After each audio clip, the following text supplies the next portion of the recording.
का समय हो गया। सब लोग सामने आके बैठो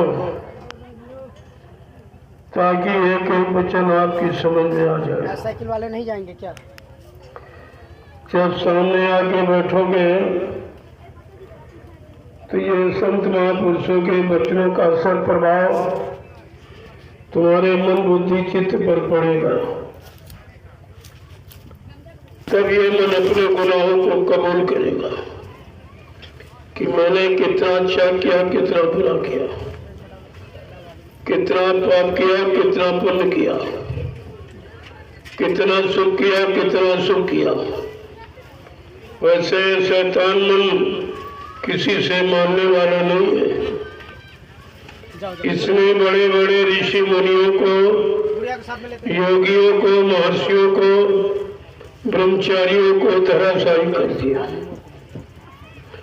ऐसा ये शैतान मन हमारे सबके मनुष्य मंदिर में रह रहा। न हमने आपने आज तक को निकाल पाया है, न इस पर कोई कंट्रोल नियंत्रण नहीं कर पाया। और ये मन बराबर मनमानी किया करता। जब जैसी इसके अंदर इच्छा उठती है, अपनी इच्छाओं की पूर्ति के लिए आपके शरीर को साथ में लेकर काम की इच्छा हुई तो काम की इच्छा को पूरी करा लिया, क्रोध की इच्छा हुई तो क्रोध की इच्छा को पूरी करा लिया, लोभ मोह अहंकार की इच्छा हुई तो लोभ मोह अहंकार को पूरा करा लिया। और तुम इस मन का कुछ नहीं कर सकते। अड़ोस पड़ोस में तो झगड़ा करते हो, ये खराब, ये ठीक नहीं, ये दुश्मन है, ये बुरा है, लेकिन कभी ये नहीं सोचते कि हमारा मन ही खराब है। ये खराबी क्यों सोचता है? ये बुराई तरफ क्यों जाता, बुराइयों को क्यों पकड़ता, ये अच्छाई को क्यों नहीं पकड़ता? ये आपने कभी स्वीकार नहीं किया कि मेरा मन ही खराब। केवल संत महापुरुषों ने याद कराई है कि बड़ा बैरी है मन घट में, इसी को जीतना कठिन। पढ़ो तुम इसी के पीछे और सभी जतन तजना। क्या कहा? तुम इसी के पीछे पढ़ो। बड़ा बैरी यानी दुश्मन, सबसे बड़ा दुश्मन तुम्हारा मन है। यही बुरे कामों की, पाप कर्मों की सलाह देता और उसी की सलाह मानकर तुम ये कर्म करते रहते और उन कर्मों की सजा 4 खान 84 लाख नरकों की योनियों में पाते रहते। कभी पशुओं में गए, पक्षियों में, कभी जंगली जानवरों में, कभी कीड़े मकोड़ों में। आदमी इंसान का शरीर तो 83,99,999 योनियां शरीर जब आप हो गए तब आपको एक बार ये अवसर मौका ये मनुष्य शरीर का मिल गया। कहा जाओ अब की बार मृतलोक मंडल में इस कलयुग में संत महापुरुष आए। संत कलयुग में और किसी युग में नहीं आए, न सतयुग, न त्रेता, न द्वापर, जबकि वो अच्छे युग थे, अच्छी उम्र वाले, अच्छे खान पान वाले, अच्छी संग सोबत, अच्छे कर्म करने वाले, लेकिन संत नहीं आए थे।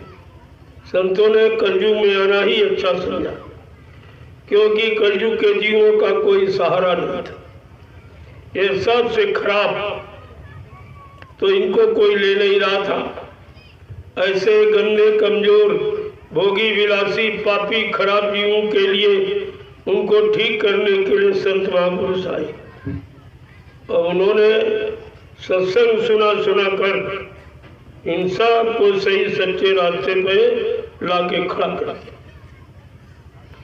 आपने वाल्मीकि जी का उदाहरण पढ़ा सुना होगा कि वो कुख्यात डकैत थे और चीना जबकि राजनी के सिवा कोई अच्छा काम नहीं करते, लेकिन पर घड़ी का सत्संग मिला। संतों की कितनी बड़ी महिमा है। बड़े बड़े चोर डकैत कतलियों को बदल देते, उनको माला पकड़ा के साधु बना देते। ये हमारे भारत देश के संतों की महिमा है। ये काम किसी ने नहीं किया। न ऋषियों ने, न मुनियों ने, न योगियों ने, न महर्षियों ने, न ब्रह्मचारियों ने, न नवतारी शक्तियों ने, न ज्ञानी विज्ञानियों ने। ये काम किसी ने नहीं किया जो संत महापुरुषों ने किया। इसलिए कलयुग में संतों की महिमा, सदगुरुओं की महिमा और किसी की महिमा नहीं, क्योंकि यह काम न किसी ने किया और न कोई कर सकता। तो उन्होंने वाल्मीकि ऐसीना जबकि राजनी का काम करते थे। और साधु महात्मा यानी संत महात्माओं को कैसे सुधारते, वो बिना बुलाए चले जाते। उनको तो पता है किसकी कब सुधरने की समय, कब मूर्त घड़ी आ गई, और वो उसी रास्ते से वो भी गुजरे, साधु पहुंच गए। जैसे महात्मा संतों को देखा तो वाल्मीकि कह रहे, भाई रुको, कौन हो तुम? कहते हम साधु। कह रुके, जो भी सामान हो रख दीजिए।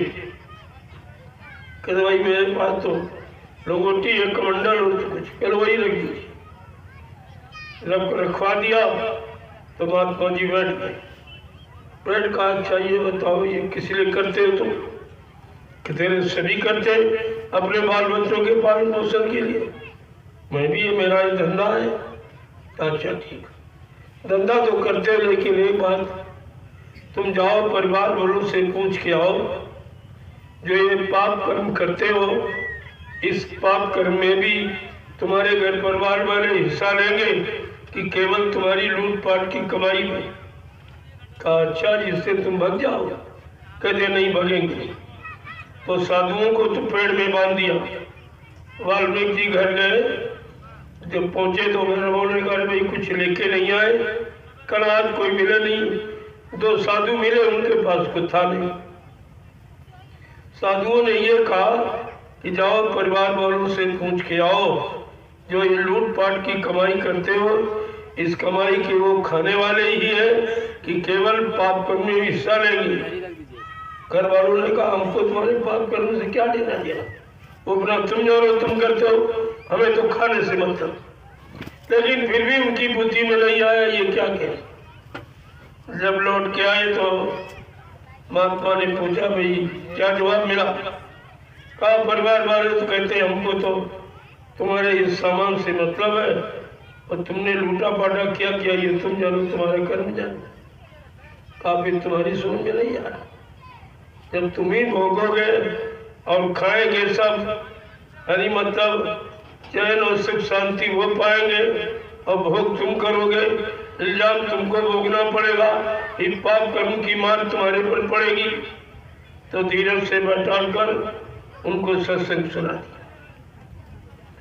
जैसे सत्संग सुनाया, उनकी बुद्धि को एकदम बदल दिया। इसी को लिखा गया है कि उल्टा नाम जपत जग जानो और वाल्मीकि भय ब्रह्म समानो। उल्टा नाम का मतलब कोई मरा मरा नहीं कहा था, यानी अपनी मन की स्थिति उलटती थी। जो छीना झपटी राजनी का काम करते थे, आज वो माला उठा के नाम का जाप करने, वो सिमरन करने, ध्यान करने लगे, भजन करने लगे। तो सत्संग बच्चों ने उनके जीवन को ऐसा बदल दिया कि चोर डकैत ब्रह्मज्ञानी बन गए। उल्टा नाम जपत जग जाना और वाल्मीकि भय ब्रह्म समाना। जगत यानी संसार में जाना कि उल्टा जब रहे, लेकिन उन्होंने अपने मन की स्थिति उलट दी थी, वो भी सत्संग वचनों के द्वारा। यह है संतों की दया।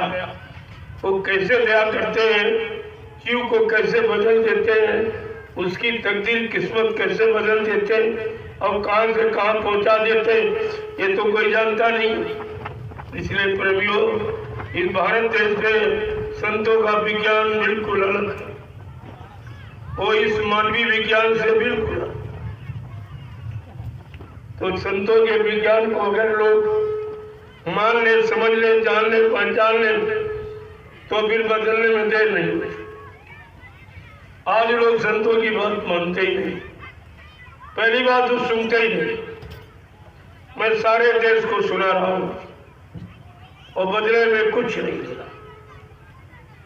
ये शिक्षा, ये ज्ञान जो कहीं नहीं मिलेगा रुपए पैसे से भी, मैं मुफत्ती और सबके हित का, सबके भले का और सबके कल्याण का, लेकिन कोई लेने वाला नहीं है। मैं आज 10 वर्ष से लगातार ये संदेश दे रहा हूं। पहले ये संदेश 10 जुलाई 1952 से शुरुआत हुई सारे हिंदुस्तान में और 2012 तक ये मथुरा में सबको सुनाया गया और पूरे देश में घूम घूम कर हिंदू, मुसलमान, सिख, ईसाई, ब्राह्मण, क्षत्रिय, वैश्य, सज्जन, छोटा बड़ा, गरीब अमीर, पढ़ा लिखा अनपढ़, किसी को मतलब बाकी नहीं रखा, क्योंकि संतों में कोई जात भेद नहीं। वहाँ केवल एक मानव जाति और मानव जाति के नाते एक मानव धर्म है और मानव जाति में एक ही जीवात्मा है और इन जीवात्माओं का मालिक परमात्मा एक ही। वहाँ ये दुविधापूर्ण संदेश नहीं, वहाँ एकीकरण एक ही है। शरीर में तो 2 आंखें, 2 कान, जो नाक के सुराख, लेकिन जीवात्मा में एक आंख, एक कान, एक नाक। वो है दिव्य कान, दिव्य आंख और दिव्य नाक, जिससे ऊपर के दिव्य लोगों का दृश्य देखती आंख, और ऊपर से जो आवाज आ रही, ब्रह्मवाणी, आकाशवाणी, ईश्वरवाणी, अनहद वाणी, शब्दवाणी, और मुसलमान फकीरों ने कहा कलमा और आयत, ये निरंतर इसी मनुष्य रूपी मंदिर में, इसी जिस्मानी मस्जिद में आवाज आ रही और सब घंटा संघड़ियाल बहुत तेजी से बजते। उसी की यहाँ नकल बनाई गई। ये मृत लोक में जो घंटा बजाया जाता है, ये नकल, इन नकल से असल को प्राप्त करो, लेकिन तुम नकली में फंसे रहे। असल की तरफ को ले जाने वाला कोई संत महापुरुष मिला नहीं और आपने उनकी तलाश भी नहीं। अगर तलाश करते तो इसी काम के लिए आते ही। निकल गया परमार्थ के कारण साधु नरा शरीर, वो निकल गया। परमार्थ समाज, देश, धर्म और लोगों के हित के लिए कहाँ है उनका दूसरा काम इस मृत लोक में आने का कोई न वो राजपाट करते, न धन दौलत लेते, न कोई मान सम्मान सामान, उनका ये काम नहीं। वो केवल अपनी प्यारी जीवात्मा सूरत को जगाते और जगा करके इसको उसके घर पहुंचाते। इसमें जो अटकलें बाधाएं, जो दिक्कतें जिल्लतें आती, उन्हीं को ठीक करते रहे। लेकिन उनका काम कोई राजपाट, कोई धन दौलत, कोई मान सम्मान सामान लेने का, क्योंकि ये काल का सामान है। जो काल का सामान लेगा वो काल के देश से कभी जा नहीं पाएगा, और वो काल देश से जीवों को ले जाने निकालने के लिए आते। अगर निकालने वाला काल का सामान देगा तो निकाल। अब ये है अपने भक्तों को, अपने मुरीदों को, शिष्यों को इतना जरूर देते कि तुम्हें हम भूखा सोने नहीं देंगे, नंगा रहने नहीं देंगे, तुम्हारा सामाजिक पारिवारिक कार्य कोई रुकेगा नहीं। एंड टाइम पर वो कहीं से पूरा करा दिया जाए, लेकिन तुम भजन करते रहो। एक काम आपको दिया था भजन, अगर तुम भजन करते रहो तो तुम्हारी सारी मनोकामनाएं पूरी कर दी जाएगी। और आपने एक भी काम नहीं। अगर ये काम आप करते, भजन वाला, सुमरन वाला, ध्यान वाला, तो ये सब मन की जितनी कामनाएं, इच्छाएं सब पूरी हुई। लेकिन वो भी आपने नहीं किया और चाहते हो ये मिल जाए, वो मिल जाए, तो ऐसे थोड़ी मिल जाएगा। किसी चीज को पाने के लिए कुछ खोना पड़ता, कुछ त्याग करना पड़ता, कुछ छोड़ना पड़ता, ऐसे थोड़ी मिल जाता। इसीलिए संत महापुरुष आए तो उन्होंने बहुत सरल कर दिया। अगर संसार में सरल तो प्रभु परमात्मा की प्राप्ति। जिस शहर से आप आए हैं, जिसमें कोई सामान नहीं, क्यों? मनुष्य मंदिर उसने बनाया दिया, अपनी चेतन मूर्ति जीवात्मा इसी में बैठा दी। न आपको मंदिर बनाना, न मूर्ति खरीदी, और वो जीवात्मा कोई सामान इस्तेमाल करती है। इसलिए आपको पेड़ बताते, कोई जरूरत नहीं चढ़ाने, कोई फूल पद अगरबत्ती भी वो नहीं स्वीकार करती है, उसे इसकी आवश्यकता नहीं है।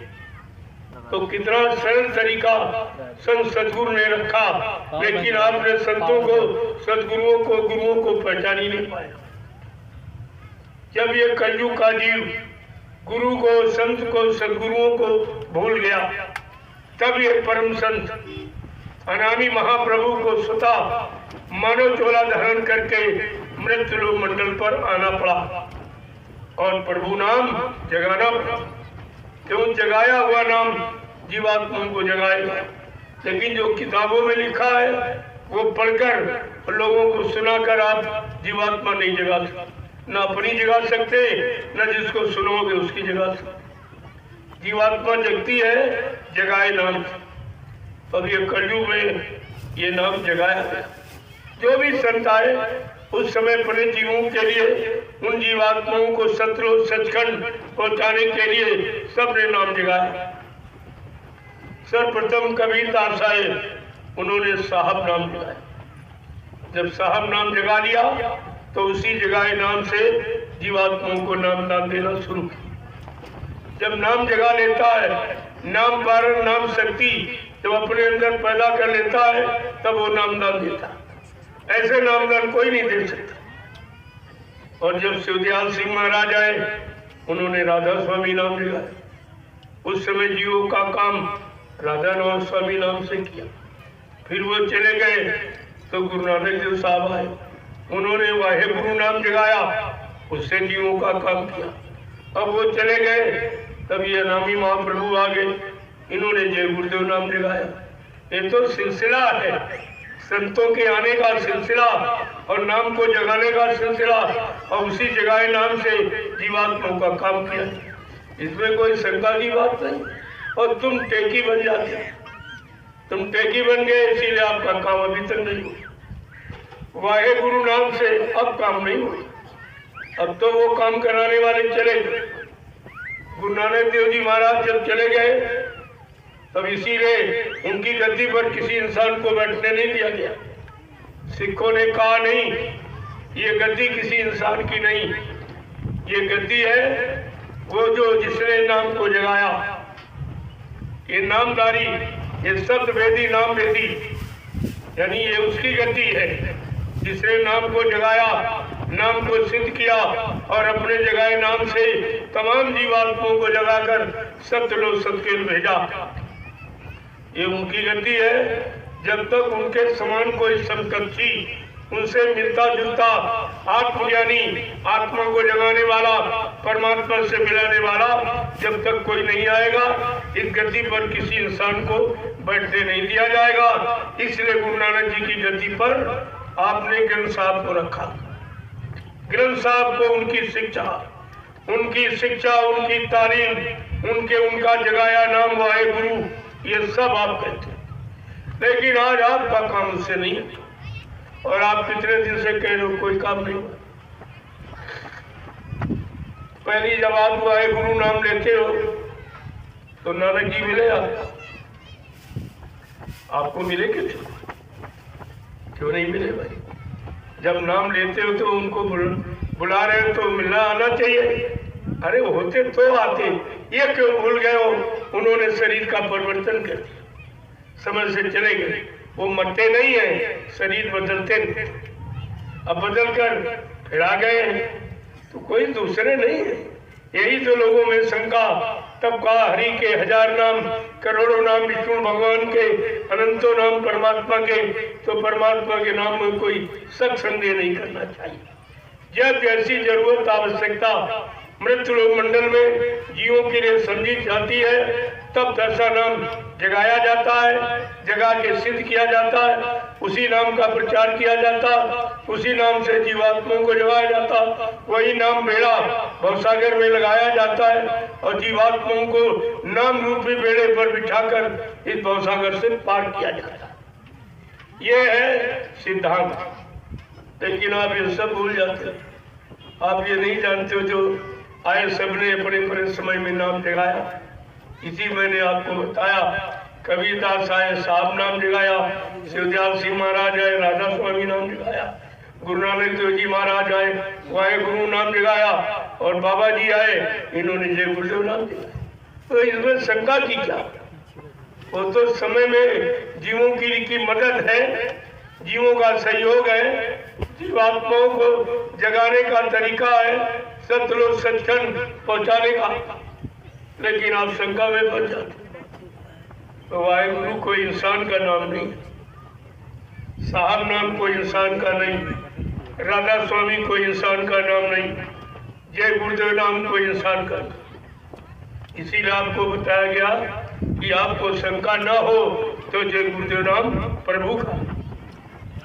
प्रभु जिसकी सारी सत्ता इस मृत्यु लोक से लेकर और बीच के जितने यानी देवलोक और ब्रह्मा का ब्रह्मलोक और विष्णु का विष्णुलोक, शिव जी का शिवलोक, राम का साकेत लोक, कृष्ण का गोलोक, देवी देवताओं का देवलोक, इसके आगे पार ब्रह्म, इसके आगे महाकाल, इसके आगे सतलोक ज्यादा नहीं है का सामान्य सतलोक के आगे अलख लोक, अगम लोक और अनाम, सबसे आगे है अनाम। उसी को अनामी धाम कहते हैं। अब ये शक्ति जो आई है ये अनामी धाम से आई, बाकी शक्तियां सतलोक से आई, संत जितने आए सब सतलोक से आए, इसलिए जीवात्माओं को सतलोक तक ही पहुंचा पाए। लेकिन जब तक जीवात्मा अनामी धाम नहीं पहुंचेगी उसका आवागमन समाप्त नहीं होगा। इसलिए जब कलयुग के लोग गुरु को भूल गए, संतों को भूल गए, सदगुरुओं को उनकी महिमा, गौरव गरिमा, उनकी शक्ति ताकत और आत्मिक ज्ञान को जब भूल गए, तब ये अनामी महाप्रभु को स्वतः अनामी धाम से मानव चोला धारण करके आना पड़ा और अनाई जय गुरुदेव नाम को जगाना पड़ा, सिद्ध करना। जय गुरुदेव नाम का मतलब जितने गुरु आए सबकी जय, जितने गुरु मौजूद हैं उनकी जय, जितने भविष्य में आएंगे सबकी जय। तो जय गुरुदेव नाम तो सबके, ये नाम अपने अपने गुरु की याद करा रहा कि आप अपने गुरु की जय बोलो। वाहे गुरु का मतलब जय गुरुदेव, वाह गुरु, वाह गुरु यानी तारी, यानी जय, यानी विजय। ये क्या है? ये सम्मान है, सम्मान सूचक शब्द है वाहे और जय दोनों। आप शंका में नहीं रहना चाहिए। लेकिन आपने सत्संग सुना नहीं, बच्चों को गौर ख्याल से अपनाया नहीं, अपने जीवन में उतारा नहीं, तो आप फंस गए। पहले 5 किलोमीटर यहाँ फंसना नहीं है, यहाँ निकलना। अगर नाम में फंस गए तो फिर नाम निकालेगा कैसे आप? इसलिए नाम में फंसना नहीं, नाम का सहारा लेकर आपको निकलना। नाम तुम्हारे सहारे के लिए जगाया गया। गुरु नानक देव जी महाराज जब यहाँ से गए तो उनका जीव एक छूट गया, धोखे में एक जीव छूट गया। जब सतलोक सचखंड पहुंचे, जब वहां गणना गिनती की, तब एक जीव कम निकला। कहा मैंने तो इतने को नामदान दिया, एक जीव मेरा सतलोक में छूट गया। अब देखो कितनी हमदर्दी होती है संतों को बने जीव से, जिसको नामदान देती। एक जीव के लिए गुरु नानक देव जी महाराज को सतलोक से फिर आने लगा। अपने जीव के आए वो बेचारा संसारियों में चला जाता था, तो जाके कहा रे भाई चलिए, मैंने तुमको नामदान दिया है, हमारी जिम्मेवारी है तुम्हारी जीवात्मा को घर पहुंचाना, चलिए आप। कहते कि हुजूर अब 3 हफ्तों नहीं ऐसे जाएंगे, अब तो मेरे सब साथी हो गए, अगर इनको भी आप ले चलो तो मैं चलूंगा। अब देखिए अपने जीव को छोड़ते नहीं, अपने जीव के कारण कितने नए लोगों को लेके। ये गुरु की शक्ति, ये गुरु का ज्ञान है। तो कहा कि ठीक है, मैं तो तुमको छोड़ूंगा नहीं, क्यों? मैंने तुमको नामदान दिया, तुमको तो जरूर ले जाऊंगा। तो इसलिए नानक जाए अंगूठा दीना, सब जीवों का करुण निवेड़ो। इसी का अर्थ नहीं लोग समझ पाए। खाली वाहे गुरु चिल्लाते हो तो पहले समझो, किसी बात को और किसी शब्द को जब समझ लोगे और समझ करके उसका प्रयोग करोगे तो उसका लाभ मिलेगा। अनदेखी नहीं करनी चाहिए। आंख बंद करके, कान बंद करके कोई काम नहीं करना चाहिए। आंख खोल के करोगे, कान खोल के, तो समझ में आए। जब समझ लोगे तो उस काम के करने का लाभ मिलेगा। तो नानक जाए अंगूठा दीन्हा और सब जीवों का करो निवेदन। उन्होंने अपने पैर का अंगूठा, चरणों का अंगूठा ऐसे छुआया और कहा चलो, पर से सब जीवों को ले गए, संतों पहुंचा दिया। ये संतों की महिमा है। लेकिन इसको कोई कोई समझेगा, कोई संत सिपाही जो द्वार तुम्हारी आया। तुम्हारा द्वार कहाँ है?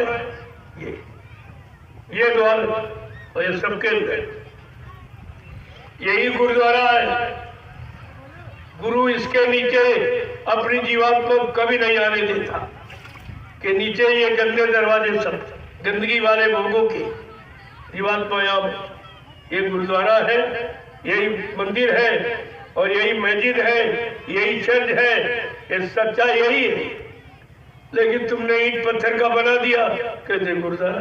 अरे उसमें साफ लिखा, गुरु के द्वारा परमात्मा मिलेगा, गुरु के द्वारा मिलेगा। ये गुरुद्वारा ईंट पत्थर वाला इसके द्वारा नहीं मिलेगा, गुरु के द्वारा। जब कोई सच्चा गुरु, आत्मभेदी, नाम भेदी, शब्द पारखी गुरु जो हो गए तो झटने में भेद रखा है। अगर शब्द की पारी करने वाला कोई सच्चा सदगुरु मिल जाए तो ये काम आपका बहुत जल्दी। तो ईंट पत्थर का गुरुद्वारा आपने बनाया, इसलिए उनकी याद करी, यहाँ बैठकर उनकी याद करी। बाकी यहाँ वो रहते नहीं है, न कभी आए न कभी आएंगे। इन्होंने ये समझ लिया कि बस इसी में रहते, इसी में चिल्लाओ। अगर इसी में रहते होते तो धीरे से इसी में बुलाते आप और उनको प्राप्त कर लेते, फिर चोटी पर लाउड स्पीकर क्यों लगाते हो? ये प्रमाण है कि इसमें नहीं है, लेकिन बेचारे जानते नहीं कहाँ है। कहते जहाँ कहीं हो सुन ले हमारी आवाज, जहाँ कहीं हो। तो ऐसा नहीं है, बिन देखे नहीं पाइयो साहब, बिना देखे तो कुछ मिलेगा। देखे बिन न हो प्रतीति, बिन प्रतीत तो होए नहीं प्रीति। बिना देखे किसी से प्रेम होता ही नहीं। और आपने नानक जी को देखा नहीं, आपने सुना है, देखा नहीं। तो सुने सुनाए से काम थोड़ी चलेगा। वो दिखाने वाले जिन्होंने देखा, जो उनसे मिले, जो उनकी वाणी बन को सुना, ऐसे संत महात्माओं की तलाश करो। गुरु कोई खोज करो भाई, बिन गुर्राह कोई नहीं पाई। ऐसे सच्चे सदगुरु की खोज करो जिसने अपनी आत्मा को जगा लिया हो, परमात्मा से मिला लिया हो, परमात्मा के दरबार का दरबारी। ऐसा मिल जाएगा तो तुम्हारी जीवात्मा को जगा देगा और परमात्मा से मिला देगा। लेकिन तुम यही अल्लाह मचाने से फुर्सत नहीं पाते। अरे जितनी देर अल्लाह मचाते उतनी देर बैठ के सुमरन करो, ध्यान करो, भजन करो, इससे काम बनेगा। ये लाउड स्पीकर हमें अल्लाह मचाने से कोई मिल जाएगा? कौन मिला? कौन तुमको मिला? किससे? जिसको सुनाया उनको भी मिला। तुमने अपना भी खराब किया का समय, और सुनाने वालों का भी समय खराब किया। तुमने दूना अपराध किया, ये सजा तुमको मिलेगी। इतने जीवों को तुमने भरमा दिया, बहका दिया, अलग कर दिया सच्चाई से। इसलिए आपको संतों ने आदेश चिल्लाने का नहीं दिया। क्या कहा? 5 नाम का सुमरन करो, श्याम श्वेत में सूरत धसो। इस सूरत को, इस जीवात्मा को इस अंधकार से निकालकर प्रकाश में चेतन देश की तरफ ले चलो। ये आदेश आपको मिला, लेकिन तुम्हें अल्लाह मचाने लगे। बेमतलब का काम, कोई मतलब नहीं। चिल्लाने से क्या मतलब? क्या अल्लाह से अल्लाह, क्या अल्लाह से परमात्मा, क्या अल्लाह मचाने सच्चा सदगुरु मिला आपको? कितने दिन आपने गंवा दिए, और इमारत ऐसी खड़ी रहेगी और तुम मर के चले जाओ। दूसरा आएगा वो भी उसी में फंस जाएगा, तीसरा आएगा वो भी फंस जाएगा। तुमने ये फंसाने का सामान क्यों तैयार किया? क्या तुम काल के जीव? काल ने फतवाने का सामान तैयार किया, लेकिन ये तुम्हारा काम काल के सामान को छोड़ना, दयाल के सामान को पकड़ना और दयाल देश अपनी जीवात्मा को पहुंचाना, ये आपका काम। ये संतों ने आपको सलाह दी, ये शिक्षा तालीम आपको दी, लेकिन आप किसी की बातें नहीं मानते, अपनी मनमानी करते रहते हो और सब आपने बिगाड़ दिया। ये खान पान आपने बिगाड़ दिया। सबसे बड़ी बात, ये आपको 5 अस्त्र दिए गए थे, 5 में से किसी अस्त्र की आपने कीमत की। कच्छ है, का है, कृपाण है, ये सब जो आपको दिया गया, कंगा है, ककी है, सब क्या इसको संभाल के रखा आपने? क्या इस केसों को आपने गंदा होने नहीं दिया? कोई गंदा खान नहीं पान नहीं किया, कोई बुद्धि नाशक नशा शराब गांजा भाग अफीम का प्रयोग तो नहीं किया, बुद्धि को आपने पागल तो नहीं किया, माँ बहन बेटी बहू की पहचान तो आपने खत्म नहीं की, इस आप दाढ़ी बाल वाले शरीर को विषय भोगों में तो नहीं लगा दिया। ये उसका गुण है। ये केवल पगड़ी बांधने से आपकी रक्षा नहीं, पगड़ी रक्षा सूत्र, ये सिर को जो बांधा गया है ये ब्रह्मांड है, ब्रह्मांड को हमेशा ढक के रखना चाहिए। इसलिए ये शिक्षा सिखों माने सीख लेने वाला शिष्य को ही शुद्ध शब्दों में पंजाबी भाषा में सिख कहते, लेकिन शिष्य और सीखी और भक्त और मुरीद एक ही बात, ये अंतर नहीं है। अपनी परिभाषा में लोगों ने कहना शुरू किया बातें, जैसे मुर्शिद गुरु एक ही बात, संत और मतलब फकीर एक ही बात है, सदगुरु और रहनुमा एक ही बात। ये अपने बड़े समय में जो भी आए, जो मुसलमान फकीर आए, उन्होंने उर्दू में बता दिया उस खुदा को, और जो हिंदू महात्मा आए उन्होंने हिंदी में बता दिया, और जो सिख में आए उन्होंने पंजाबी में कह दिया। लेकिन किसी का भाषा से नाम लेने लगोगे तो उसके नाम में कोई परिवर्तन हो जाएगा। जैसे आम है, आप आम को आम कहते हो, अगर अंग्रेज मैंगो कह दे तो क्या आम का स्वाद बदल जाएगा? क्या आम की यूटिलिटी उपयोगिता क्या बदल जाएगी? तुम्हारे नाम रखने से उसका गुण नहीं बदलता। परमात्मा ही है, चाहे खुदा को चाहे गाड को, ये दिल का भाव तुम्हारा है। धर्म प्रेमियों जग जाओ, इसमें कल्याण तुम्हारा है। तुम हरि भजन में लग जाओ, इसमें कल्याण तुम्हारा है। तुम शाकाहारी बन जाओ, इसमें कल्याण तुम्हारा है। ये 3 तरह के जो आधार बनाए गए, इसको भी आपको समझना चाहिए। जब समझ लोगे उसी दिन से आपका काम शुरू हो जाए। आपको कुछ नहीं करना, जो बताया जाए वो, लेकिन तुम मनमानी करते, जो तुम्हारा मन कहता वही करने लगते।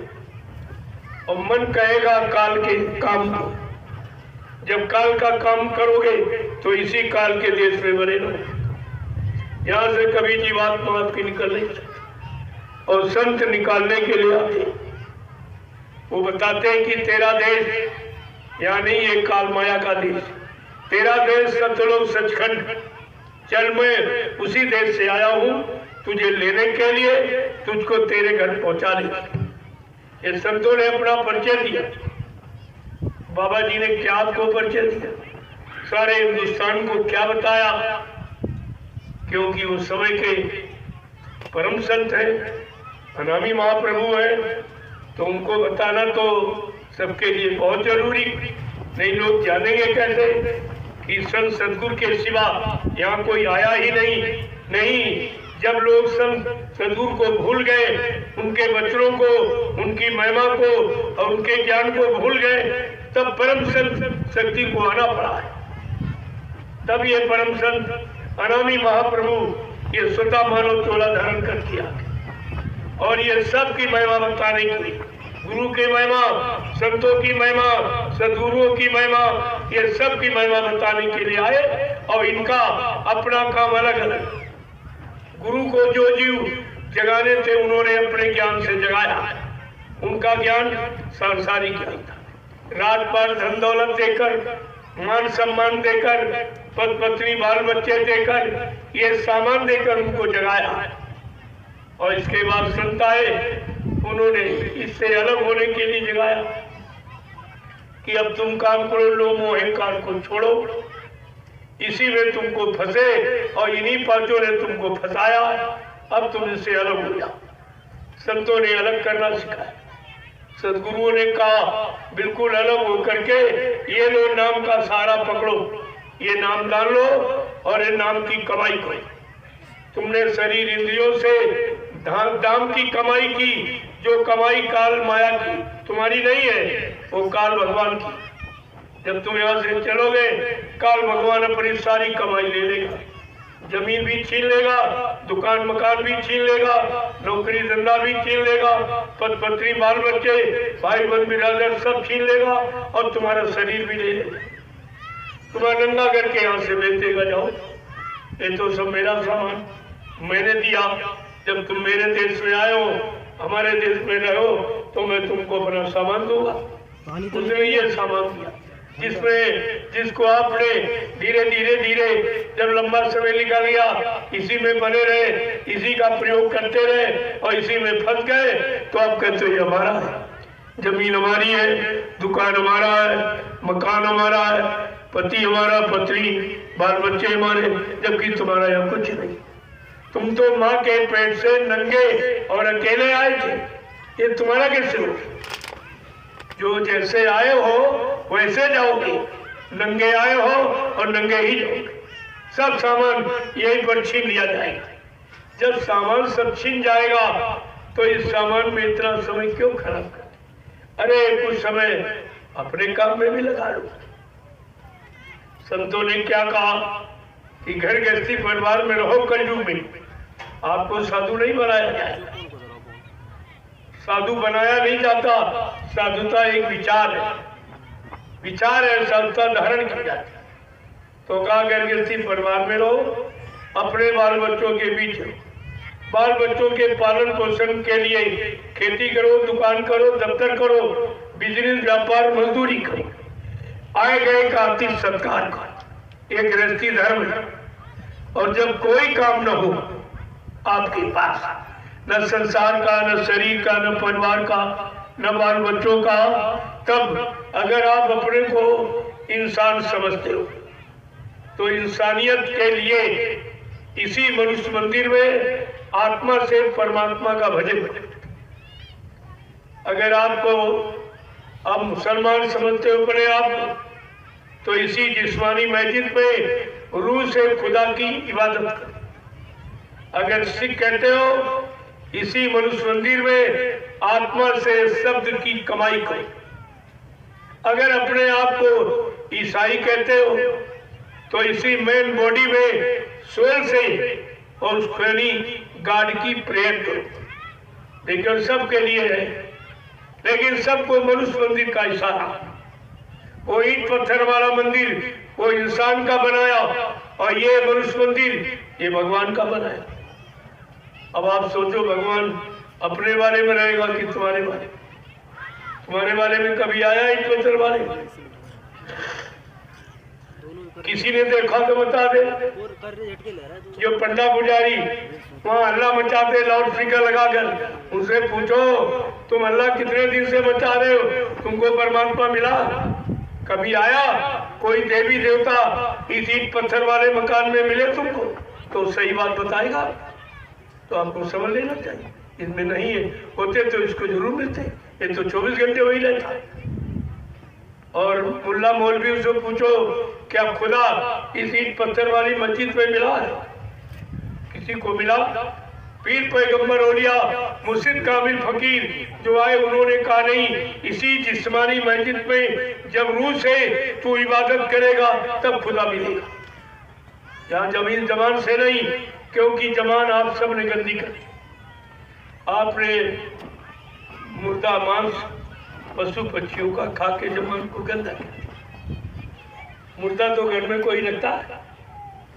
अरे ये बताओ, आप अपने घर में मुर्दा आप रखते हो, तुम्हारे घर में कोई खत्म हो जाता है उसको आप घर में नहीं रखते हो। जिसने मकान बनाया और दुकान बनाई और सामान इकट्ठा किया, बाल बच्चे पैदा किए, उनका पालन पोषण किया, पढ़ाया लिखाया, जब उसका शरीर मुर्दा हो गया तब आप उसको घर में नहीं रखते हो। कहते नहीं नहीं, ये मुर्दा घर में नहीं रहेगा, ना ये गांव मोहल्ले में रहेगा, ये रहेगा शमशान भूमि में या कब्रिस्तान। ना हिंदू रखता ना मुसलमान रखता। ये आप बताओ, जब घर का मुर्दा घर में नहीं रहेगा, यानी मतलब गांव में मोहल्ले में नहीं रहेगा, और बाजार मारा मुर्दा रसोई घर में रहेगा, ये कौन सा आपका ज्ञान है? ये कौन सी शिक्षा, कौन सा धर्म है, कौन सा मजहब है, कौन सी पूजा है आपकी? इतना तो आपको ध्यान में रखना चाहिए कि घर वाला मुर्दा घर में नहीं रहेगा और बाजार वाला मुर्दा रसोई घर में रहेगा। ये कौन सी आपकी बुद्धि? जहाँ भगवान का भोग लगाते हो वहाँ मुर्दा रखे हो। ये भगवान तुम्हारा भोग स्वीकार करेगा, तुम्हें माफ करेगा? ये गंदगी इकट्ठा करने के लिए ये मनुष्य मंदिर उसने दिया।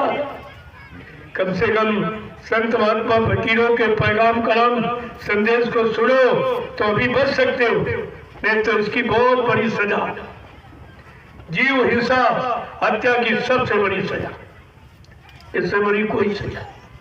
क्योंकि तुमने किसी जीव को बनाया नहीं, न तुमने मुर्गा बनाया, न बकरा, न मछली, न अंडा आपने बनाया नहीं है। ये परमात्मा का बनाया हुआ है। परमात्मा की बनाई चीज को बिगाड़ोगे तो परमात्मा खुश होगा कि नाराज? खुदा खुश होगा कि नाराज? ये आज तक हिंदू मुसलमान सिख ईसाई किसी ने नहीं समझ पाई, और सिख के सिर के सबके सिर पर ये मुर्दा खाने का और बुद्धि नाशक नशा शराब पीने का एक भूत सा चढ़ गया। ये भूत चढ़ गया, अब ये उतरने वाला भूत है सिर। बगैर संतों महात्माओं की दया के ये सिर का चढ़ा भूत कोई उतार नहीं सकता। आपको इस पर विचार करना चाहिए। आज ये साकार का प्रचार क्यों किया जा रहा, क्या इसकी जरूरत हो गई? तो मैं इसको भी साफ साफ आपके सामने बयान कर दूं, आपकी शंका मिट जाए। जब बच्चा पैदा होता है माँ के पेट से, यही एक रास्ता, और कहीं से बच्चा नहीं, दूसरा रास्ता है ही नहीं आने का, केवल माँ का गर्भ है। चाहे हिंदू घर में पैदा, चाहे मुसलमान, चाहे सिख ईसाई, ब्राह्मण, क्षत्रिय, वैश्य, कोई जाति। तो मैं आपसे ये पूछने आया हूँ, क्या किसी माँ ने पैदा होने के वक्त अपने बच्चों को अंडा खिलाया था, मुर्गा खिलाया था, मछली का मांस, बकरे का मांस खिलाया था, कि बुद्धि नाशक नशा शराब, गांजा, भांग, अफीम पिलाई थी? हर माँ ने अपना दूध पिलाया था। ये दूध शुद्ध शाकाहार। तो हम लोग, हमारा तो जन्मसिद्ध अधिकार शाकाहार, हम शाकाहारी बन के पैदा ही हुए, तो आपको नई बात कहाँ बताई जाए? तुम्हारे जन्मसिद्ध अधिकार को बताया जा रहा कि आपका ये जन्मसिद्ध अधिकार, 3 अधिकार लेके आप पैदा हुए, शाकाहारी, सदाचारी और ब्रह्मचारी। ये 3 गुण लेके आप पैदा हुए, और 3 में से तुमने पहले ही खत्म कर दिया कि आप शाकाहारी नहीं रह पाए। अब सदाचारी ब्रह्मचारी कैसे रहोगे? फिर आपका जीवन सुख में, शांति में कैसे बनेगा? फिर आप लोगों पर दया रहम कैसे करोगे? सबके काम कैसे आओगे? प्रेम, प्यार, मोहब्बत, सेवा, दया, सदाचार, परमात्मा की यादगार कैसे करोगे? जब शराब पी लोगे तो परमात्मा की याद आएगी, खुदा की याद आएगी, गुरु की याद आएगी, और तो शराब पी के नाली में गिर जाओगे, सब भूल जाओगे। तो कितना अनैतिक कार्य आप कर बैठते हो, उसी अखाद्य पदार्थ के कारण जो तुमने गंदे कर्म किए, आज उसी की सजा ये कुदरत सुनाने जा रही है। जो तरह तरह की नई नई बीमारियां बाबा जी गुरुदेव जी महाराज ने बहुत पहले आपको इशारा किया। सन 1980 से पूरे हिंदुस्तान को जानकारी दे कि बच्चा शाकाहारी हो जाओ, अच्छे नेक भले ईमानदार चरित्रवान बन जाओ। न कुदरत नाराज हो गई तो उसकी नाराजगी से फिर कोई बच नहीं सकता।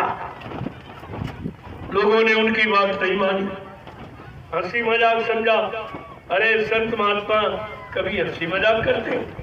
वो तो तुमको समझाने के लिए, सही रास्ते पर चलाने के लिए, सच्चा लाभ आपको दिलाने के लिए आते हैं, तो लेकिन तुम हंसी मजाक कर, किसी ने नहीं सुना। और बाबा जी ने यह भी कहा 6 नवंबर 1986 ये घोषणा की थी कि अगर तुमने मेरी बात न मानी और शाकाहारी और सच्चे ईमानदार नेक भले चरित्रवान न बन पाए तो कुदरत की तरफ से एक ऐसी बीमारी आ रही जिसका नाम है कोरोना। कोरोना क्या न करो तो बीमारी नहीं आएगी, अगर करोगे तो जरूर आ जाए। कोरोना का मतलब ये कहा था क्या न करो, अंडा मत खाना, अंडा मुर्गी का मासिक धर्म है, ये सबसे बड़ी गंदगी। इसको खाकर कोई अच्छा काम नहीं कर सकता, अच्छे विचार नहीं पैदा कर सकता, अच्छा देखना सुनना उठना बैठना उसका कभी नहीं होगा, ये सबसे खराब। और आज बड़े बड़े यानी पढ़े लिखे डॉक्टर कहते हैं ये तो अंडा तो फ्रूट है। हमने भैया कौन से पेड़ में लगता है? वो पेड़ कहाँ है? हिंदुस्तान में तो है नहीं, या विदेश में कहीं है जिसमें अंडा लगता हो, या कोई जमीन में ऐसी फसल जो अंडे के रूप में पैदा होती हो? तो ऐसा बरगलाने बहकाने वाले ये जानकार इनसे सबसे बड़े पाप के भागी। ये सबसे बड़ा पापी कौन होता? 10 पापी बने माने जाते, हनुमंता विशास्ता निहन्ना विक्रयो संस करना चो भरना कच्चे ध्यात का हनुमत माने सलाह देने वाला ये सबसे बड़ा पापी होता। ये सब सलाह का दान, और आपने भी सलाह का दान दिया है जो आपने मतदान किया, ये भी सलाह का दान। अब जिनको मतदान किया वो जो भी अच्छा बुरा करेंगे वो सब तुम भोगो, तुम्हें भोगना पड़ेगा। दान आंख खोल के करना चाहिए, आंख बंद करके नहीं। ये बताओ, जब कन्यादान करते हो किसी शराबी मांसाहारी को, झूठ बोलने वाले को, वादा खिलाफी करने वाले, चोर डकैत व्यभिचारी को अपनी कन्या का हाथ पकड़ाओगे आप? कहोगे नहीं, अरे शराबी कबाबी हमारी कन्या का भविष्य खराब कर देगा। अपनी कन्या के भविष्य को आपने सोच लिया, और ये देश का भविष्य जो शराबियों के हाथ में आपने पकड़ाया है, क्या अच्छा हो रहा? एक खराबी का कारण आपका मतदान है, आपका ये दान है, आपकी ये सलाह है, आपका सहयोग है, ये तुमने किया है और तुम ही उसका भोग भोगे, दूसरा नहीं भोगे। एक दिन की गलती करोगे 5 साल मारे जाओगे, 5 साल मार खाओगे, और तुम्हारी एक दिन की गलती से ये हो रहा है। एक दिन भूल गए, आंख बंद करके मतदान कर दिया, अब रो रहे हो, चिल्ला रहे हो, हमारी कोई सुनता नहीं, ये गरीबी बढ़ा रहे, महंगाई बढ़ रहा है, बेरोजगारी बढ़ा रहे, ये मतलब यानी टैक्स बहुत लगा दिए, ये जीएसटी लगा दिया, ये कर दिया, वो क्यों कहते हैं? पहले नहीं सोचा था कि हम जिसको सहयोग कर रहे हैं वो कैसा है, ये काम करने वाला है कि हमारा नुकसान करने वाला, हमको लाभ देने वाला, ये आपको विचार करना चाहिए। और यही शिक्षा संत महापुरुष आपको देते कि अगर बुद्धिमान व्यक्ति है, अब तो देश में बुद्धिमानों की भी परीक्षा होगी, कोई बुद्धिमान नहीं निकला। गोस्वामी जी महाराज गृहस्थ संत थे जिन्होंने रामचरितमानस लिखा, उन्होंने बड़े बड़े साफ साफ शब्दों में लिखा,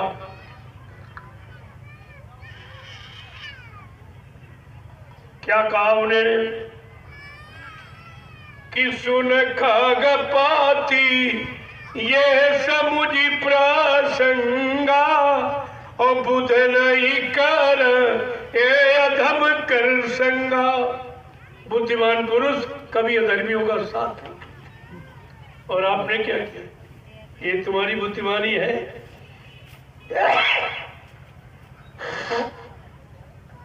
जो झूठ बोलने वाले, वादा खिलाफी करने वाले, दगेबाजी करने वाले, जो शपथ खाई वो शपथ ही खा गए, गंगा जमुना उठाई सब पी गए, रामायण गीता भागवत कुरान बाइबिल गुरु ग्रंथ साहब को उठाए और सब खा गए, पी गए। ऐसे को आपने मतदान दिया। अब वो उनसे कोई अच्छा काम की उम्मीद मत रखिए, अभी और खराब होगा।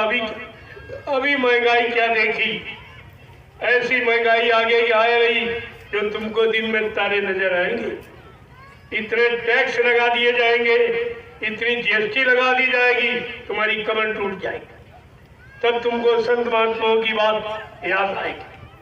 लेकिन उस समय याद आने से क्या फायदा, क्या फायदा, सब समय निकल गया। तब आप तुमको याद आई, तुम्हारे बुद्धि आई, तो अब तो जो हो गया होना था तो हो गया, हो गया होना था जो कुछ हो गया। ब्याज क्या, मूलधन भी खो गया, तुम्हारा तो सब चला गया, कुछ भी आपके पास बचा नहीं है। इस पर आपको विचार करना चाहिए था, लेकिन विचार कहां से करोगे जब तुमने गंदा खान पान करके आहार खराब कर दिया। आहार से विचारों का जन्म होता है, जब आहार खराब तो विचार खराब, विचार खराब तो कर्म खराब, कर्म खराब तो व्यवस्था खराब। ये व्यवस्था ऐसे खराब नहीं हुई, चाहे शरीर की हो, चाहे परिवार की हो, चाहे समाज की हो, चाहे देश दुनिया की। व्यवस्था हमसे हमेशा एक खान पान से खराब हुई, और जब तक इस पर कंट्रोल नहीं किया जाएगा, कोई भी माई का लाल हिंदुस्तान क्या सारे विश्व की समस्याओं का समाधान नहीं कर सकता। और ये परेशानी और बीमारियों से किसी को रिहाई छुट्टी नहीं दिला सकता। ये आपके सामने है, आप देखते रहिए। मैं तो आपसे प्रार्थना करने आया हूँ कि अभी अगर आप मान जाओ तो अच्छी बात है, आपका परिवार खुशहाल हो जाए, बाल बच्चे आपके सर सलामत बने रहे, आप भी बने रहो, आपका धंधा व्यापार भी सही सलामत चलता रहे। मैं तो ये चाहता हूँ, इसीलिए आपको ये शाकाहारी बनने का संदेश देने आया हूँ। आप धर्मात्मा महात्मा तो नहीं बन पाए, सच्चे ईमानदार चरित्रवान नहीं बन पाए, तो शाकाहारी बन जाओ। इसमें कौन सी आफत, शाकाहारी बनने में कोई खर्चा नहीं, बल्कि जो तुम धन अनावश्यक गंदे खान पान में बर्बाद करते हो वो तुम्हारा बच जाए। वो बचा हुआ धन तुम्हारे बाल बच्चों के पढ़ाई लिखाई में काम आवे, शादी ब्याह में काम आवे, घर मकान बनाने में काम आवे। महात्मा हर तरफ से ही तुम्हारी मदद करना चाहती है, लेकिन दुनिया ऐसी बाबरी, कोई ग्राहक ना, कोई अच्छी सच्ची बात लेने वाला नहीं। क्या इतने लोग गाँव में रहते हैं? इन्हीं को चाहिए अच्छा, इन्हीं को अच्छा समय, इन्हीं को सुख शांति, यानी इन्हीं को चाहिए, बाकी किसी को नहीं चाहिए। ये तो सामने जाहिर है। लोग पुरानी कथाएं सुनाते, पुरानी चर्चा करते, कितना खर्चा लेते, और जिससे कुछ होने वाला नहीं। जो पुरानी गीता, रामायण, भागवत, कुरान, बाइबिल, गुरु ग्रंथ साहब, ये सब आप पढ़ते हो, ये तो पहले की लिखा पढ़ी, तुम्हारे समय की इसमें कुछ नहीं, और न तुमको उसके पढ़ने से तुम्हारी कोई समस्या हल हो पाए। आप इतने दिन से इन किताबों को पढ़ रहे हो, कोई बीमारी कम हुई, कोई परेशानी तुम्हारी गई, कोई मुसीबत दर्द यानी तुम्हारा कुछ खत्म हुआ, कोई लड़ाई झगड़े कम हुए? ये सब और बढ़ गया और बढ़ता चला जा रहा। फिर शिक्षा का और इस सिद्धांत का तुम्हारे ऊपर कौन सा असर पड़ा? तो इसलिए संत महात्मा कभी अटकाते भटकाते नहीं, वो समय समय की चीज आपके सामने रखती। जैसे उस समय कुछ और था, जब नानक जी महाराज आए तब ये समय नहीं था, इतनी चोरी डकैती नहीं थी, इतने कत्ल, इतनी बेईमानी, छीना झपटी, दगेबाजी और छल कपट उस समय इतना नहीं था। तो उस समय उन्होंने वाहेगुरु नाम जगाया था और कहा इस नाम को जो लोग लोगे तुमको लाभ मिलेगा। जब तक मैं मौजूद रहूंगा तब तक मेरे जगाए के नाम का लाभ मिलेगा। जब मैं चला जाऊंगा तो इस नाम से आपको कोई लाभ नहीं मिलेगा। फिर कोई दूसरा संत आ जाएगा, वो आपके लाभ के लिए नाम जगाएगा, वो चला जाएगा, कोई तीसरा आ जाएगा। इस तरह संतों का आना जाना ये बंद नहीं होगा। वो समय समय पर समय से जीवों को लाभ देने के लिए कोई न कोई नाम जगाते रहेंगे। लेकिन तुमने वो बात मानी नहीं, तुम टेकी बन गए। और टेकी बन गए, जिद्दी बन गए, तो वो काम होने वाला नहीं, कुछ नहीं हो रहा, क्योंकि आप उस चीज को समझते नहीं। ये दाढ़ी का पगड़ी का मतलब क्या अभी तक नहीं जानता। ये सब कुछ रखने का, बाल रखने का मतलब तुम वो काम करो तुम्हारा कोई बाल बांका नहीं कर सके। वो काम क्या है? वो है संतों की शिक्षा, संतों के सिद्धांत, संतों की नीतियां, संतों के कानून। जब वो आप जान लोगे, उसके अनुसार अपने जीवन को पाक साफ निर्मल पवित्र रखोगे, तो तुम्हारा कोई बाल बांका नहीं कर। इस बाल का ये मतलब है, ये सब संतों के इशारे हैं, ये चिन्ह है उनकी, और आपको दिए गए, लेकिन आपने एक भी चिन्ह की मर्यादा नहीं। पगड़ी ये लाज है, ये लाज है। पगड़ी सिर का मुकुट, सिर का ताज है। पगड़ी कोई नीचे गिरा दे तो अपमान माना जाता, यानी आपका अपमान हो जाए। ये सम्मान रखने की चीज, ये सम्मान सूचक चिन्ह है पगड़ी, कि आपका एक अनोखा सम्मान इस सृष्टि में है। अगर आपने पगड़ी बांधी, यानी पगड़ी का मतलब आप सारे जातियों के, सारे इंसानों के सिरमौर हो, सिरमौर हो, और तुम भी शराब कबाब में फंसे, इस पगड़ी की मर्यादा खराब कर दी, तो आपको इसकी सजा मिलेगी। ये 5 अस्त्र आपको इसीलिए दिए गए थे। ये 5 अस्त्र तुम्हारे पास सुरक्षित रहेंगे, तुम्हारा कोई बाल बांका नहीं कर सकेगा। लेकिन तुमने पांचों खराब कर दिए, न केश का, न कड़ा का, न कच्छ का, न कृपाण का, न कंधे का। तुमने कोई महत्व रखा, कोई सम्मान आपने रखा। जब तुमने इनका सम्मान नहीं रखा तो तुम्हारा सम्मान चला गया। इन्हीं पर तुम्हारा सम्मान था। ये संत महात्माओं ने जो चिन्ह आपको दिए थे, इनकी कोई मायना, कोई गरिमा थी, लेकिन आपने कुछ, क्योंकि आपने सत्संग करना छोड़ दिया, संतों की शिक्षा लेनी छोड़ दी, मनमानी तरीके से रहने लगे दुनियावी सांसारिक लोगों के साथ, और धीरे धीरे पूरी दुनियावी सांसारिक लोगों की संगत करके, और आप भी खराब हो गए। अब आप खराब हो गए तो आप फिर इस वेश को क्यों बनाए? इनमें तो आपको सजा मिलेगी। जब इसके लायक तुम नहीं हो तो इसके उतार के रखो। अगर नहीं पालन करना है तो इसको बांधने से दाढ़ी बाल रखाने का कोई लाभ नहीं, बल्कि आपको सजा मिलेगी। अगर इसके मुताबिक आप नहीं बन पाए, नहीं चल पाए, इसका सम्मान नहीं रख पाए, तो आप सजा पाने के अधिकारी बने। मैं प्रार्थना के रूप में आपसे कह, नहीं मानोगे तो आप जानो आपका काम जाने। आगे कुदरत आ रही तो सबको बना लेगी, चिंता आप क्यों करते हो? अभी तो संत महात्मा आपको आगाह करते हैं, जानकारी देते हैं, चेतावनी देते हैं, इशारा करते हैं, चेत जाओ, अच्छी बात है, नहीं तुम जानो तुम्हारा काम नहीं, अर्जी हमारी मर्जी आपकी, समझो न समझो ये खुशी आपकी। हम मुसाफिर हैं, अभी अपने घर जाएंगे। हम तो आपको बताने आए हैं, मानवता के नाते आपको समझाने आए कि मान लो तो अच्छी बात, नई कुदरत है तैयार खड़ी, आगे मुसीबत बड़ी बड़ी। अगर शाकाहारी बन जाओगे बीमारियों से बच जाओगे, इलाज आपको है, अगर आप करोगे तो आपको मिल जाएगा। जय गुरुदेव, जय गुरुदेव, जय गुरुदेव, जय गुरुदेव, जय गुरुदेव। जय गुरुदेव। नाम किसका? प्रभु का। जय गुरुदेव। नाम किसका? प्रभु का। प्रभु का प्यारा नाम। जय गुरुदेव। अब आप लोग खड़े हो जाओ।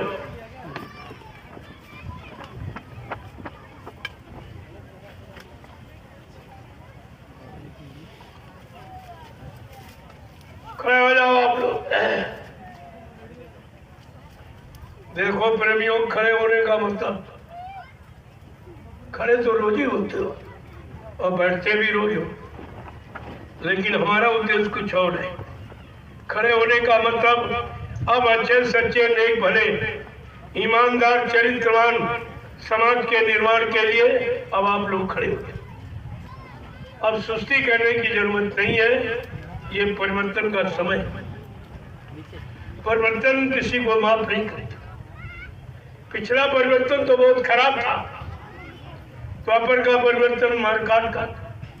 कृष्ण भगवान ने महाभारत करके करोड़ों को मारा। जब उनकी बात लोग नहीं माने, शिक्षा नहीं स्वीकार की, तब करोड़ों को मारा और वो 18 दिन में मारा करोड़ों को।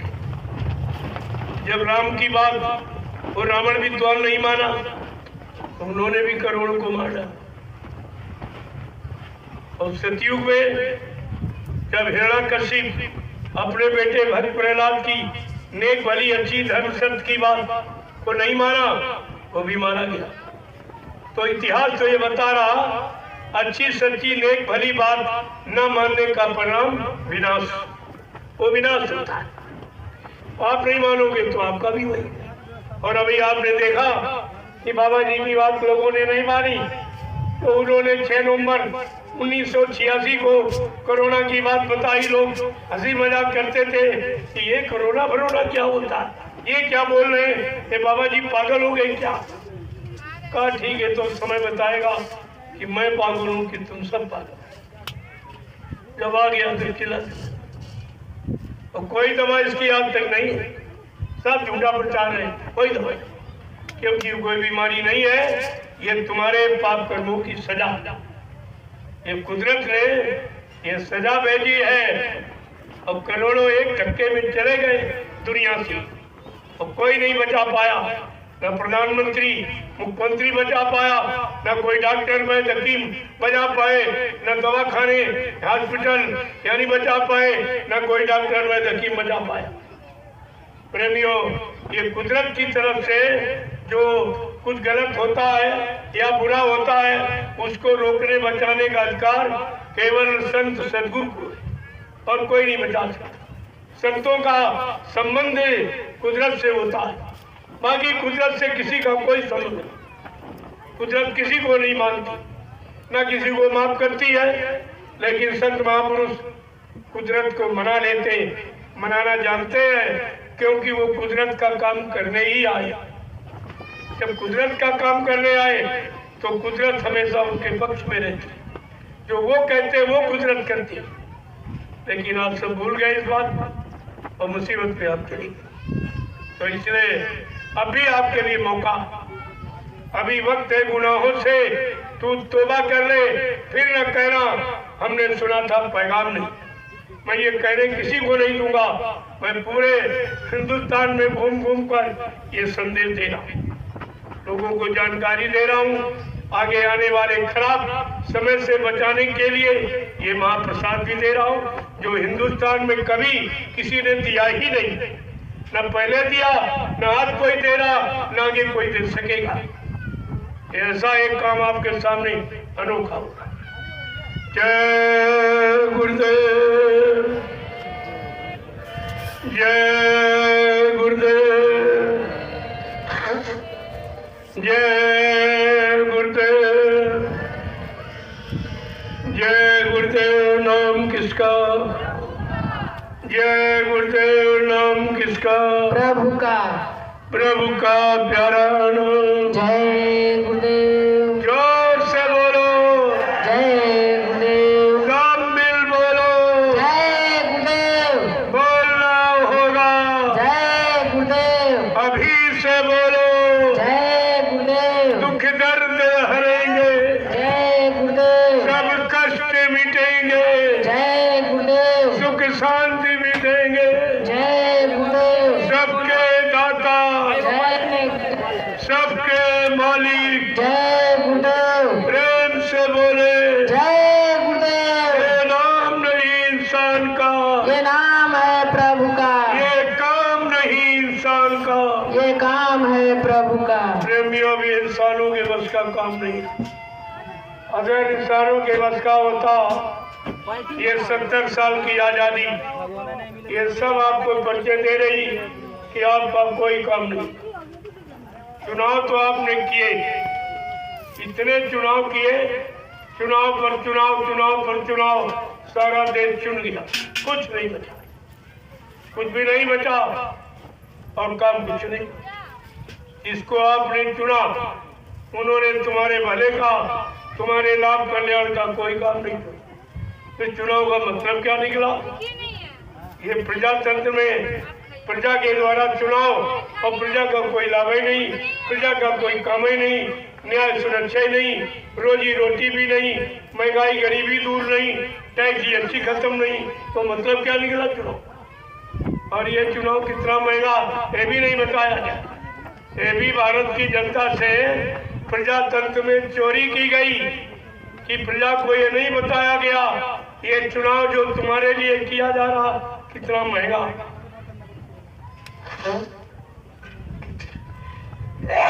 कितना महंगा चुनाव आपको नहीं बताया गया। इसका खर्चा, एक पंचवर्षीय चुनाव का खर्चा 70 अरब रुपए, 70 अरब रुपए, और किसी ने आपको बताया नहीं आता, ये भी आपसे छिपाया गया। और ये खर्चा कौन देगा? यही काश्तकार भूमि जोता, यही मजदूर, ये छोटे बड़े कर्मचारी अधिकारी, छोटे बड़े दुकानदार व्यापारी, ये इन्हीं से वसूल किया जाएगा। महंगाई लगा के, टैक्स बढ़ा के, जीएसटी लगा कर ये सब तुम्ही से वसूल किया जाए और तुमको इस चुनाव से कोई लाभ नहीं मिला तो तुम जागोगे कब? क्या ऐसे सोते रहोगे, ऐसे मार खाते रहोगे, ऐसे महंगाई झेलते रहोगे, ऐसे गरीब और दुखी बने रहोगे? विचार करना चाहिए। और नहीं विचारोगे तुम जानो तुम्हारा काम जानो। बात बताना, सचेत करना, इशारा करना मेरा काम, पालन करना आपका काम। करोगे तो लाभ मिलेगा, नहीं करोगे तो और मुसीबत में चले जाओ। आगे ये भारी मुसीबत आ रही जिसका कोई बयान नहीं कर सकता, लेकिन जो देखते हैं संत महापुरुष आपको सब बताते, उनकी दिव्य दृष्टि खुली, वो अपनी दिव्य दृष्टि से ये भविष्य को देख रहे कि आगे आने वाला भविष्य कितना खराब, कितना दुखों से, मुसीबत, बीमारियों से भरा हुआ। इसलिए आपको आगाह करते, आपको घूम घूम के जानकारी देते। तुम्हारे गांव कोई आया नहीं आता, जिसको आपने चंदा नोट वोट दिया, महंगाई गरीबी आपने झेली, टैक्स आपने दिए, जीएसटी आपने दी, लेकिन कोई आया? कोरोना की बीमारी में भी नहीं आया। तुम्हारी मुसीबत, आपत्ति, दुख पर कोई कभी नहीं आता जिनको आपने ये दिया। मैंने तो आपसे कुछ मांगा नहीं है, और जिनको आपने धोती रोटी लंगोटी दान दक्षिणा रुपया पैसा दिया, ना कोई महात्मा आया, ये दोनों नहीं आए। ना धर्मनीति ने तुम्हारी मदद की, ना राजनीति ने मदद की। जब किसी ने नहीं की और आगे आने वाली मुसीबत इन मुसीबतों से हजारों गुना बड़ी और भारी दिखाई दे रही, इसलिए मैंने भी सारण से आपके लिए महाप्रसाद लेके निकल पड़ा। मैं निकल पड़ा और गांव में, शहर कस्बों में, गलियों में गुहार पुकार लगा करके ये महाप्रसाद देता हूँ, इसको ले लीजिए। अभी तो मैं दे रहा हूँ, कोई देने भी नहीं आएगा, कोई तुम्हारा हमदर्दी, कोई तुम्हारी चिंता रखने वाला देश में नहीं। महात्माओं के सिवा, संतों फकीरों के सिवा तुम्हारी चिंता करने वाला कोई नहीं। तो मैंने ये अभियान जारी किया है और हर जगह प्रेमियों को प्रसाद देता हूँ। कल मैं आपके यहाँ तक आया, रास्ते में कितने कुंटल बांट के सब कुछ, ये रास्ते में सब खड़े मिले। मैंने देखा ये बहुत परेशान, बहुत बीमारी है बेचारे, कैसे बच्चों को पालेंगे, दवा कहाँ से लाएंगे, इतना पैसा इनके पास नहीं है, चलो इनको ये दवा प्रसाद के रूप में दे दी जाए तो इनकी बीमारी कम हो जाए। लेकिन कहा भाई ये करना आप शाकाहारी हो जाए, बगैर परहेज के दवा नहीं काम करेगी। ये परहेज है, आपको अंडे, शराब, गोश्त, मांस मछली से दूर रहे, दूसरे के धन, स्त्री पति से दूर रहना है, किसी की निंदा आलोचना बुराई नहीं करनी है, ये परहेज है। अगर आप परहेज करें, मैं दावे के साथ आपके बीच में कहे जा रहा हूँ, ये जय गुरुदेव नाम हर वक्त आपकी मदद करेगा। ये प्रभु का नाम, किसी आदमी इंसान महात्मा का नाम नहीं। जय गुरुदेव। अब आप लाइन से खड़े हो जाओ, मैं आपका दर्शन कर लूं, क्योंकि आप बाल बच्चे परिवार छोड़ के आए, इतना तो त्याग आपने किया ही है। इसलिए मैं आपका दर्शन करूंगा, आप सबको प्रणाम करूंगा, और ये महाप्रसाद मिल जाए तो आप इसको ले लेना।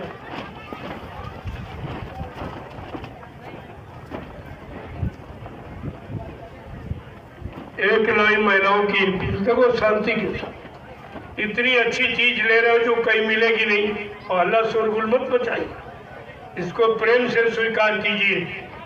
ये महाप्रसाद हिंदुस्तान में कोई नहीं दे रहा। देखिए सदगुरु दयाल की कैसी महान कृपा दया है कि वो अपनी दया किस तरीके से तुम्हारे तक पहुंचा रहे हैं, यही उनकी मौज मर्जी। जय गुरुदेव, जय गुरुदेव, जय गुरुदेव, जय गुरुदेव। जय गुरुदेव, सतयुग कौन लाएंगे, जय गुरुदेव, विश्व में शांति कौन लाएंगे, जय गुरुदेव, जन जन में प्रेम कौन लाएंगे। जय गुरुदेव। इस बात को गांठ में बांध लीजिए, ये काम तुम्हारा कोई नहीं कर सकता। जिस काम करने का वादा किया जा रहा, ये कभी किसी ने किया ही नहीं, वो काम करके दिखाया जाएगा। इसलिए आप अपने काम को समझ लीजिए। जय गुरुदेव। देखो एक झंडा गाड़ा हुआ खड़ा गया। अरे भाई झंडा गाड़ा आपने नहीं गाड़ा, आप लोग ये सब काम करते रहो अधूरा।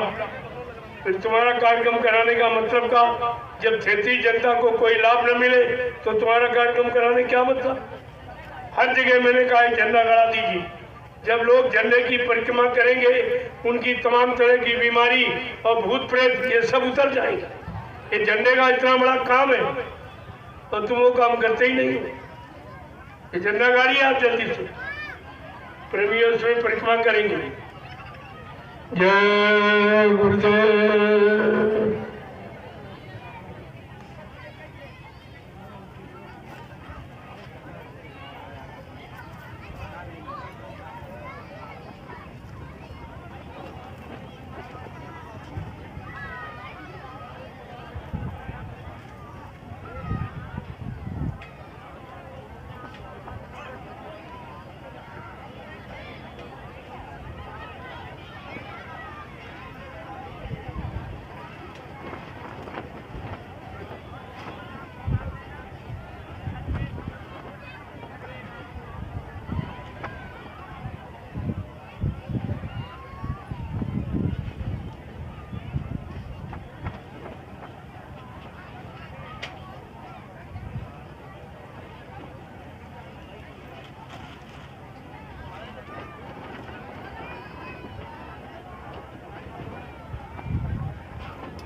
जय गुरुदेव, जय गुरुदेव।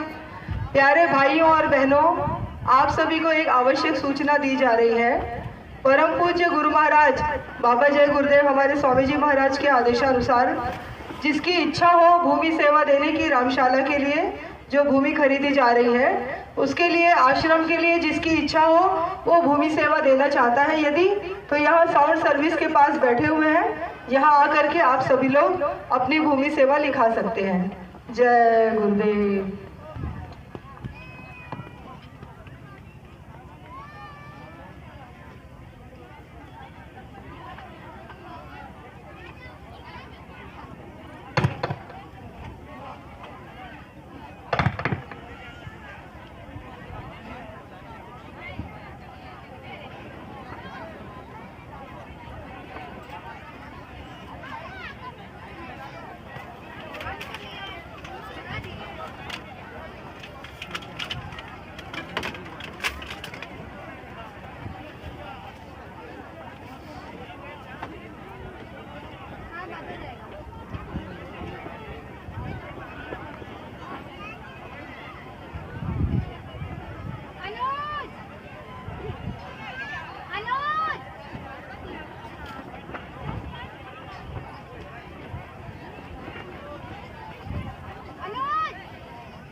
हेलो भाई, वहाँ पे साइकिल वाइकिल न काट दो। जय गुरुदेव।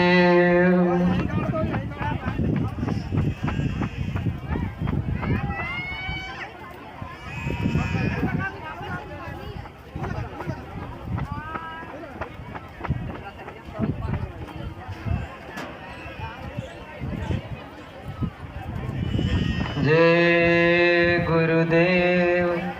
अभी आपने बैठकर परम पूज्य परम संत बाबा जय गुरुदेव जी महाराज के अमृत वचन सुने।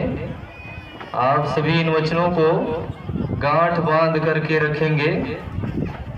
आगे जो खराब समय आ रहा है, आपातकाल आ रही है, आफत मुसीबत की समय जो आ रही है, ये वचन उस समय आप सभी को राहत देंगे, आपको बचाएंगे।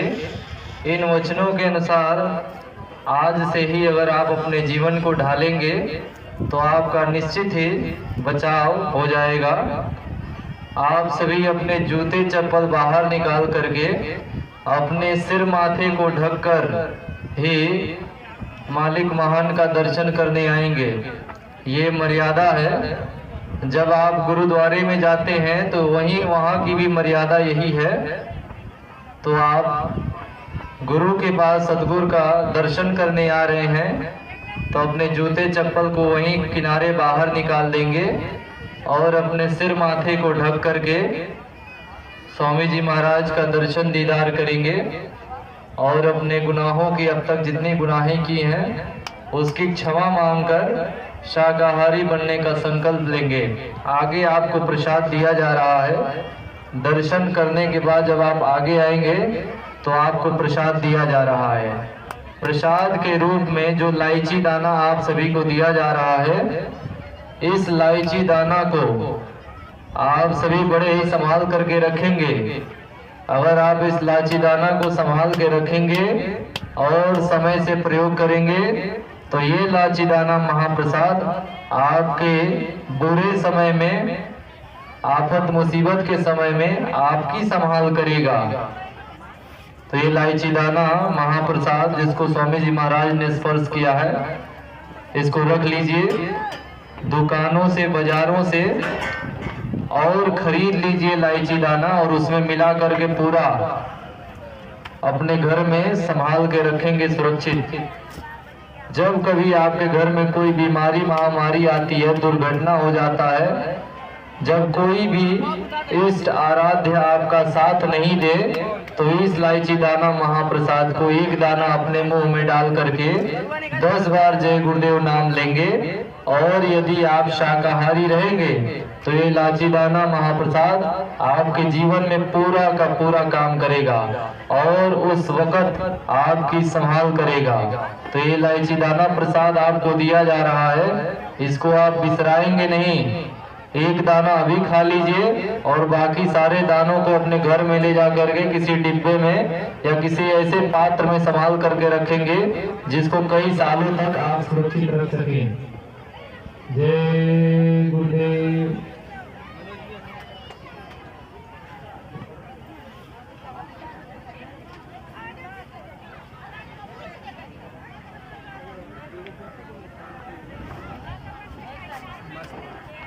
अभी झंडा गाड़ा जा रहा है, वो कोई साधारण झंडा नहीं है, जय गुरुदेव नाम प्रभु परमात्मा का वो झंडा है।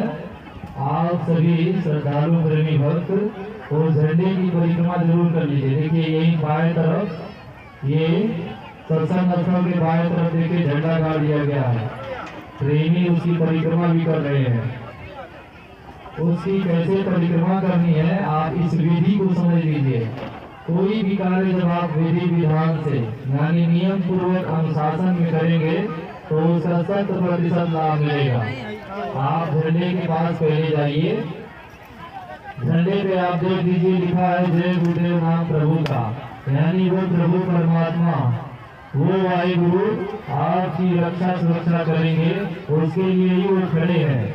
आप वो झंडे को प्रणाम कीजिए और संकल्प कीजिए कि आज के बाद आप पूर्णतया शाकाहारी रहेंगे, शराब अंडे मांस मछली से दूर रहेंगे, दूसरे की निंदा आलोचना चुगली बुराई से दूर, दूसरे के स्त्री और पुरुष से दूर रहेंगे। ये संकल्प लेकर के आप झंडे की परिक्रमा कम से कम 21 बार जरूर करेंगे। जो बूढ़े बुजुर्ग हैं वो कम से कम 21 बार करें, बाकी लोग 51 बार और 101 बार को परिक्रमा आप सभी जरूर कीजिए। जब एक परिक्रमा यानी एक राउंड आप कर लीजिए तो थोड़ी देर रुक करके झंडे को प्रणाम कीजिए, फिर चक्कर लगाइए। ऐसे आप 21 बार परिक्रमा जरूर करें और फिर दंडवत प्रणाम करके अपने अपने गंतव्यों को जा सकते हैं। ये सामने बाएं तरफ मालिक केरम के सत्संग स्थल के बाएं तरफ झंडा गाड़ा गया है। बिना झंडा परिक्रमा किए आप जाएंगे नहीं। इस झंडे का लाभ इतना बड़ा है जो हिंदुस्तान में अन्यत्र और कोई भी झंडे की परिक्रमा करने से नहीं प्राप्त की जा सकती है। आप